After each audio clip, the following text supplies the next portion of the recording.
Rousse est une commune de Lozère située en Cévennes à mi-chemin entre Saint-André-de-Valborgne et Florac, oscillant entre 660 et 1340 mètres d'altitude. Elle est composée de hameaux et maisons isolées, très dispersées. La commune a évolué entre deux voies de transhumance appelées drailles, reliant l'Hospitalet et le col du Perjuré. Elle se compose d'une centaine d'habitants permanents avec de nombreuses résidences secondaires. En 1821, on dénombre 560. La population n'a cessé de décroître jusqu'en 1982, faute aux éléments combinés de la Grande Guerre, de l'exode rural, de la déprise agricole et de la vie post-Seconde Guerre mondiale. Un regain relança les communes et la réouverture de l'école avec l'arrivée d'une nouvelle génération dans le milieu des années 90. Le village est traversé par le Tarnon, alimenté par de nombreux ruisseaux. Les manses, ancêtres des masses méridionaux, sont devenus les différents hameaux de Rousse aujourd'hui. Ils sont liés à une conquête médiévale de la terre, des vallées correspondant à une autre phase de peuplement et de défrichement. En 1307, Raymond de Bar a reconnu à l'évêque de Mende la plupart des manses actuelles.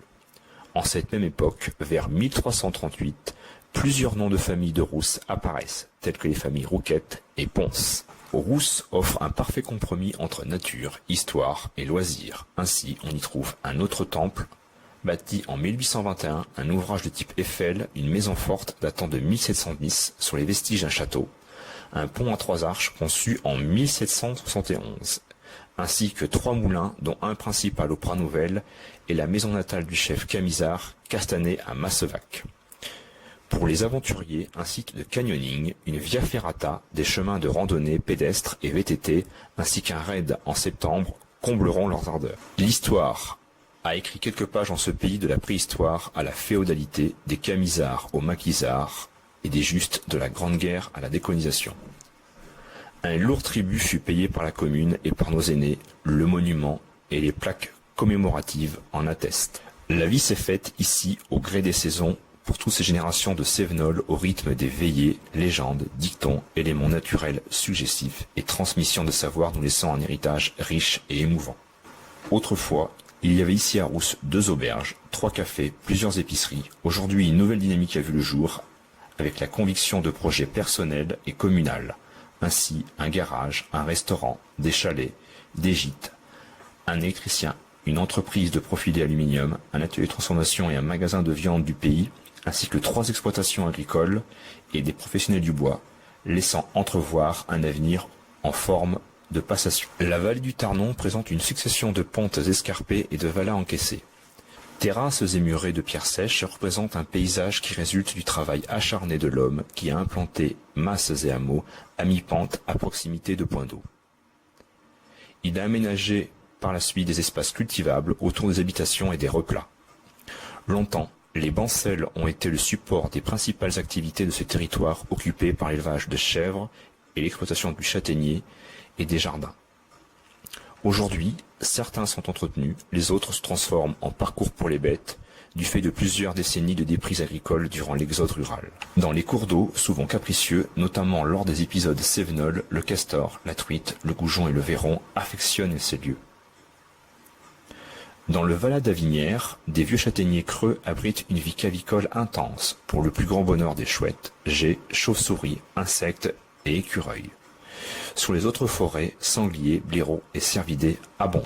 Châtaigniers, chênes, pins et hêtres se partagent principalement la forêt de Rousse.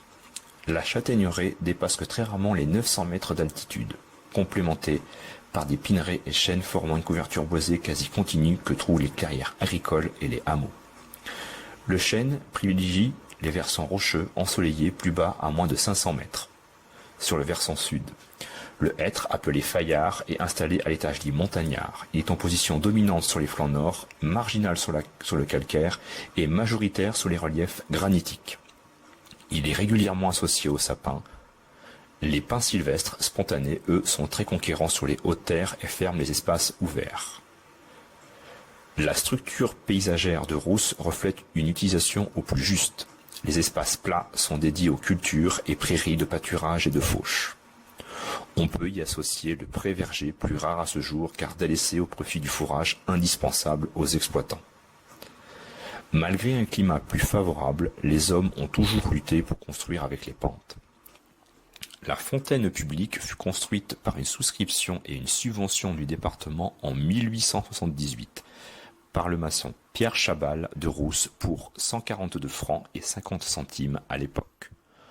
En lieu et place d'un hangar, 3 auges à destination unique du bétail virent le jour.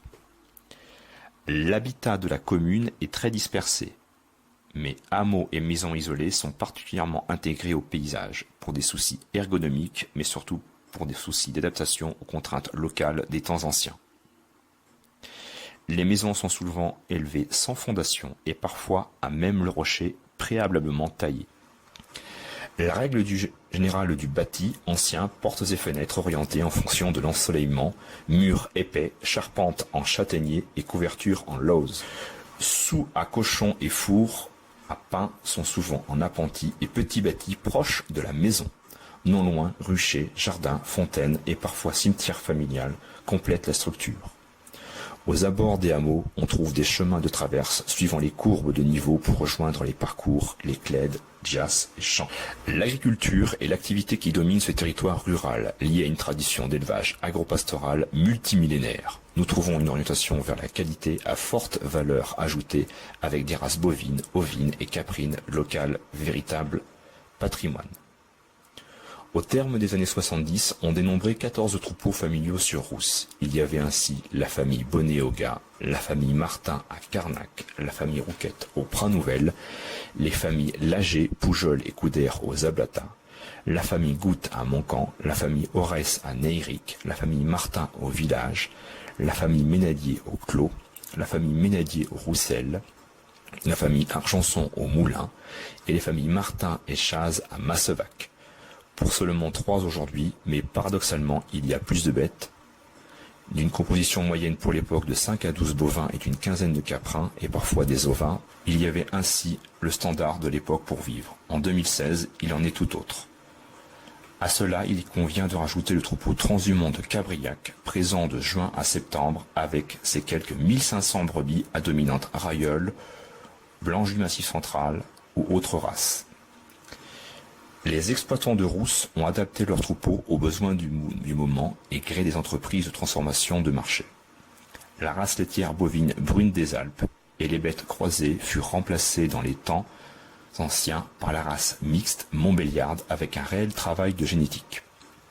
Pour le seul secteur allaitant, la race Aubrac qui a failli disparaître du fait de la mécanisation au milieu des années 70 donne toute sa mesure en ce pays avec sa longévité, sa fécondité, sa capacité dite accordéon pour l'alimentation, sa facilité de vélage et le formidable phénomène d'hétérosis avec le croisement avec un taureau de race charolais. Des productions réintroduites comme le porc de charcuterie et veau de lait génissent au GAEC des Roussels, combleront tous les gourmands. Ces races constituent des outils de production compétitifs garantissant un revenu aux éleveurs, s'adaptant ainsi aux exigences de qualité et d'efficacité des filières, tout en respectant l'exigence de l'adaptation du milieu. De plus, ils bénéficient d'une bonne image auprès des consommateurs, ce qui offre un atout commercial indéniable en démarche qualité.